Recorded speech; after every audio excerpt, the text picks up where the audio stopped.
Hello दोस्तों, कैसे हैं आप लोग। आशा है कि आप लोग अच्छे होइएगा। और मेरे यूट्यूब चैनल एक्सपेरिमेंटल क्लासेस में आपका स्वागत है। आज हम लोग 6 क्लास का फर्स्ट चैप्टर साइंस का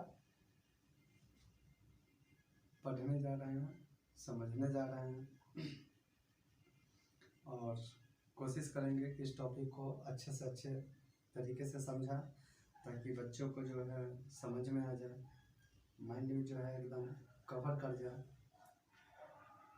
तो हम लोग जो है इस चैप्टर को आज शुरू करने वाले हैं।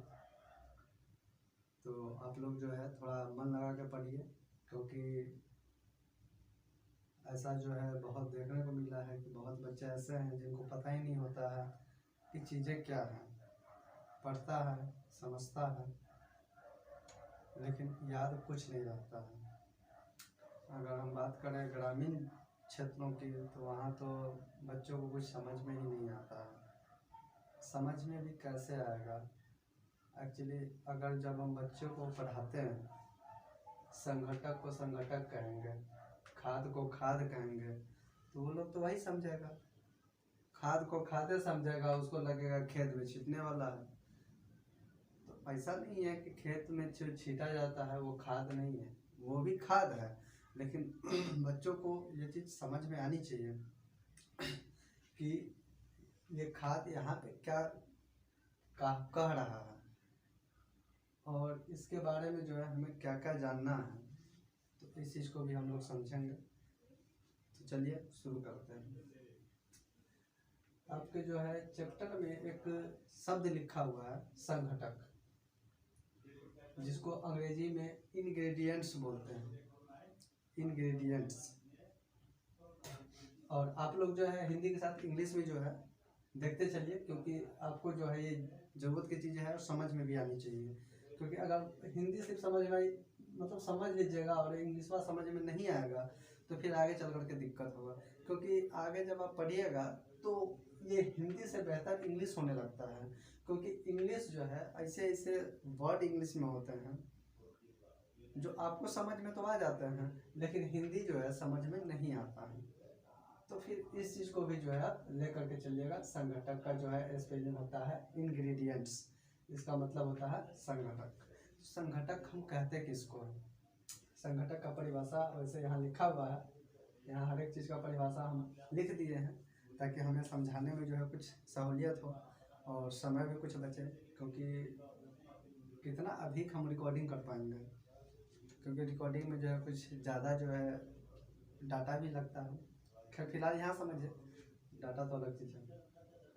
तो वैसे खाद्य पदार्थ जिसमें दो या दो से अधिक पदार्थ मिले हो, वैसे खाद्य पदार्थ जिसमें दो या दो से अधिक पदार्थ मिले हो, उसको हम संघटक कहेंगे। अब ऐसा नहीं है कि यहाँ पे खाद्य पदार्थ ही होगा, क्योंकि आप तत्वों में भी देख सकते हैं। जैसे आप लोग तो खैर आप लोगों को नहीं पढ़ना है, ये आगे के क्लास में पढ़ना है, फिर भी आप लोग भी समझ लीजिए, आगे तो काम आएगा। क्योंकि आगे तो आपको पढ़ना है, तो आगे भी समझ में आ जाएगा। जैसे कुछ तत्व होता है, कार्बन प्लस ऑक्सीजन, ये दो तत्व है, और इन दो तत्वों के मिलने से बनता है कार्बन डाइऑक्साइड, यानी कि CO2। अब इन दो तत्वों के मिलने से बन रहा है CO2। तो ये जो है खाद्य पदार्थ तो है नहीं, ये है हमारा तत्व। अब यहाँ जरूरी नहीं है कि आप खाद्य पदार्थ ही लिखें या फिर खाद्य पदार्थ ही याद करें।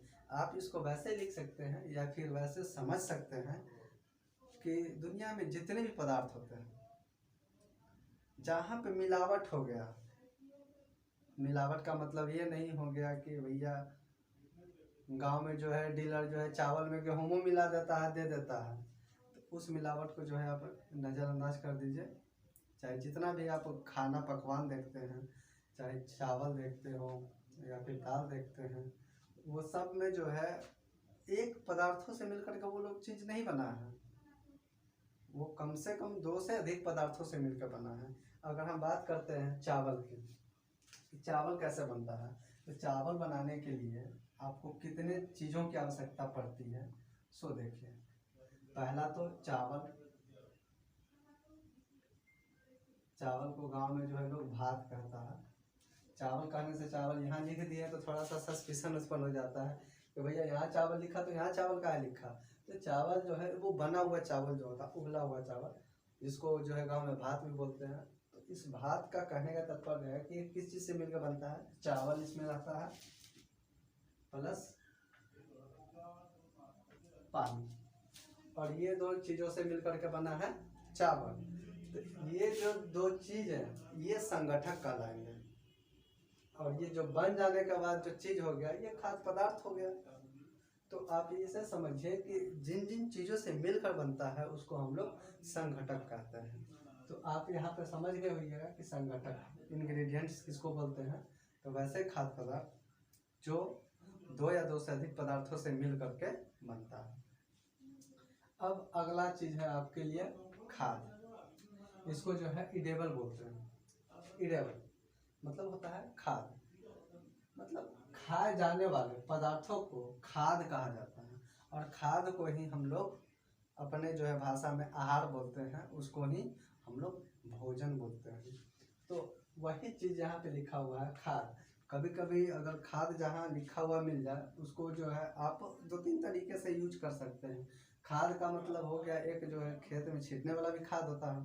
तो इस खाद को आप जो है उस चीज़ से कंपेयर मत कीजिएगा।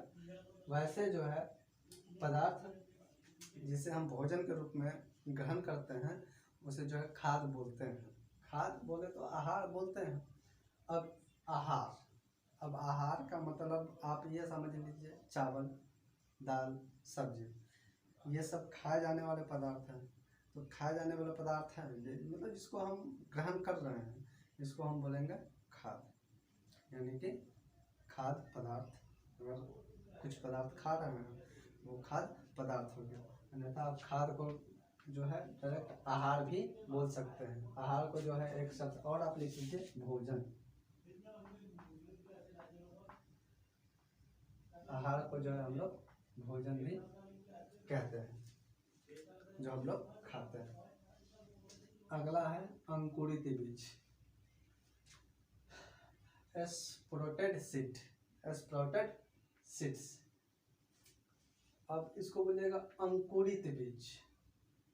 अब अंकुरित अधिकतर बच्चों को समझ नहीं आता है कि भैया ये अंकुरित बीज क्या है। लेकिन अंकुरित बीज को जो है हम लोग रोज देखते हैं, गांव में जब खाते हैं तो भी देखते हैं, लेकिन उसको हम लोग जो है कुछ और नाम से जानते हैं। और यहाँ जो है किताबें जो है अंकुरित बीज बोलता है। तो अंकुरित बीज का मतलब होता है वैसे बीज जिसमें से पौधे निकलते हैं। कभी कभी आपने देखा होगा कि चना को जब हम फूलने के लिए जो है 2 या 3 दिन तक छोड़ देते हैं तो उसमें से एक जो है पतली जो है तना जो है निकलती है, डाली की तरह निकलती है, और वही जो है जा करके पौधे का निर्माण करता है। तो वो जो निकलता है ना उसमें से डाली की तरह, उसी को हम लोग जो है अंकुरित बीज बोलते हैं। मतलब जिस बीज से निकल गया उसको हम लोग अंकुरित बीज बोलते हैं। कभी कभी आप लोग जो है मूंग जो होता है जिसको हम लोग दाल बना करके खाते हैं, उस मूंग को भी अगर आप लोग फूलने के लिए रख देते हैं, फूलने के लिए आप जो है 2 या 3 दिन तक छोड़ देते हैं तो उसमें से एक पौधे की तरह जो है निकलना शुरू हो जाता है। तो वही जो है चीज़ यहाँ अंकुरित होता है। तो इसीलिए इस चीज़ को आप लोग समझ जाइए कि अंकुरित बीज किसको कहते हैं, वैसे बीज जिसमें से पौधे निकलते हैं। अगला है शाकाहारी, हर्बीवोर्स। हर्बीवोर का मतलब होता है शाकाहारी। अब शाकाहारी का मतलब है वैसे जीव जो पादप उत्पादों को खाते हैं। अब फिर यहाँ पे बच्चा कंफ्यूज हो जाता है। एक्चुअली परिभाषा लिखाते समय जो है टीचर तो लिखा देता है कि पादप उत्पादों को खाते हैं, लेकिन बच्चा लोग ये समझ नहीं पाता है कि ये पादप उत्पाद है क्या। तो इस चीज़ को भी समझिए। पादप का मतलब होता है पौधा। अब पौधा उत्पाद का मतलब जो पौधे के थ्रू, पौधे के जरिए जो हम लोगों को खाने के लिए मिलता है उसी को हम लोग जो है पादप उत्पादों की श्रेणी में रखते हैं। जैसे आप लोग जो है फूल गोभी खाते होइएगा, बैगन खाते होइएगा, आम खाते होइएगा, लीची खाते होइएगा, टमाटर, सेब, सब जितने भी फल फूल हैं, साग सब्जी हैं, वो सब जो है पादप उत्पादों में आते हैं। पादप उत्पादों में कैसे आते हैं? क्योंकि वो पौधे से प्राप्त होता है। अब जैसे आलू को ले लीजिए, आलू भी तो एक पौधा है, छोटा सा पौधा ही मानिए पौधा है। तो वो पौधे से निकला, यानी पौधे से जो है उत्पादित हुआ, पौधे से हमें प्राप्त हुआ, तो इसी को हम जो है पादप उत्पाद बोल सकते हैं। आम के पौधे से प्राप्त होता है, तरबूज हो गया, खरबूज हो गया, उसके बाद टमाटर हो गया, बैगन हो गया, केला हो गया, सेब, संतरा, जितना भी फल फूल है, या फिर पालक का जो है आप लोग साग खाते रहिएगा, ये सब क्या है? पादप उत्पाद है जो हमें पौधों से मिलता है। तो शाकाहारी किसको हम बोलेंगे? वैसे जीव जो पादप उत्पादों को जो है खाते हैं। अब ऐसा नहीं है कि वो जो है पेड़ पौधे से मिलते हैं तो हम लोग खाते नहीं, खाते हैं। इसका मतलब नहीं है कि हम जो है शाकाहारी हो गए। भैया हम लोग तो जो है बकरियों को काट के खाते हैं, खस्सियों को काट के खाते हैं, तो हम लोग जो है शाकाहारी में जो है गिनती नहीं होते हैं। शाकाहारी में वैसे जीव गिनती होते हैं जो पेड़ पौधे के उत्पादों को खाते हैं पूरी तरीके से, मांस का मिलावट नहीं होना चाहिए। अब आप देखे होइएगा बकरी को, हाथी को, घोड़ा को, ये सब जो है ना मांस नहीं खाते हैं। ये लोग जो है शुद्ध शाकाहारी हैं। ये लोग जो है पौधे के उत्पाद ही खाते हैं, घास खाते हैं, पौधे की जो है डालियाँ खाते हैं। जो भी आप जो है पौधे का उत्पाद उसको दे दीजिएगा वो खा लेगा। तो इसीलिए शाकाहारी में हम लोग गिनती नहीं होते हैं। मानव जो है शाकाहारी में गिनती नहीं होता है।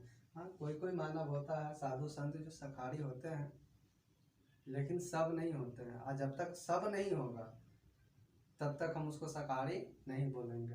अब बकरी के देख लो, बकरी के आगू में जो है ले जाकर के जो है बकरा का मीट डाल दो, मुर्गा का चिकनवा डाल दो, वो खाएगा? नहीं खाएगा। वैसे संयोग होता है, ऐसा हम भी देखे हैं।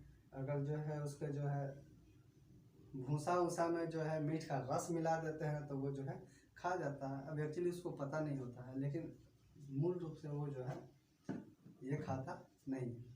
तो इसीलिए जो जितने भी जो है जानवर, मुख्य रूप से जो बकरी हो गया, हाथी हो गया, ऊँट हो गया, उसके बाद जो है बैल हो गया, ये सब जो है शाकाहारी जीव है। तो ये सब जो है पौधों के उत्पाद को जो है खाते हैं। मांसाहारी, अब मांसाहारी को जो है कार्निवोर बोलते हैं। और मांसाहारी कहते किसको हैं? आप लोग ये इसको नोट करते चलिएगा, क्योंकि नोट नहीं कीजिएगा तो फिर आपके जो है माइंड से बाहर चला जाएगा। इसीलिए ये सब चीज़ को जो है नोट करते हुए चलना है। तो वैसे जीव जो केवल मांस खाते हैं, वैसे जीव जो केवल मांस खाते हैं उसे हम लोग मांसाहारी कहते हैं। अब मांस खाने वालों को जो है आप आगू में डाल दीजिए, सेब, संतरा, फल फूल नहीं खाएगा, साग सब्जी नहीं खाएगा, उसको चाहिए तो चाहिए केवल मांस। और मांसाहारी में जो है हम किसको किसको गिनती कर सकते हैं? आप लोग वैसे अच्छे से जानते होइएगा, क्योंकि ये सब जो है चैप्टर का पहला टॉपिक है, हर कोई को जो है पता होता है। ये दो चार चीज़ जो है जो सबको पता होता है, लेकिन कुछ चीज़ें ऐसे हैं जो पता भी नहीं होता है। तो हम इसमें जो है बाघ को डाल सकते हैं,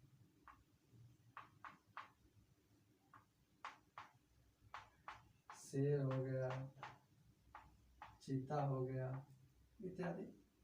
ऐसे बहुत से जानवर हैं जो केवल मांस खाते हैं।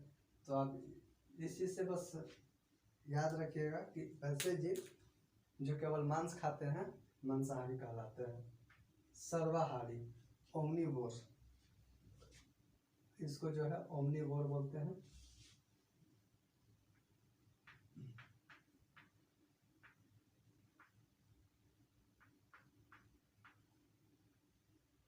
ओमनीवोर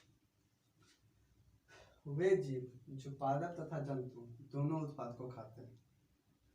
मतलब वैसे प्राणी, वैसे जंतु, वैसे जीव जो पादप तथा जंतु दोनों ही उत्पादों को खाते हैं, सर्वाहारी कहलाते हैं।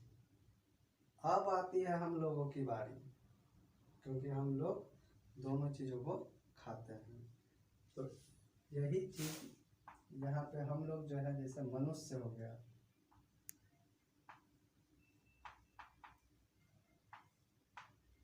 बिल्ली,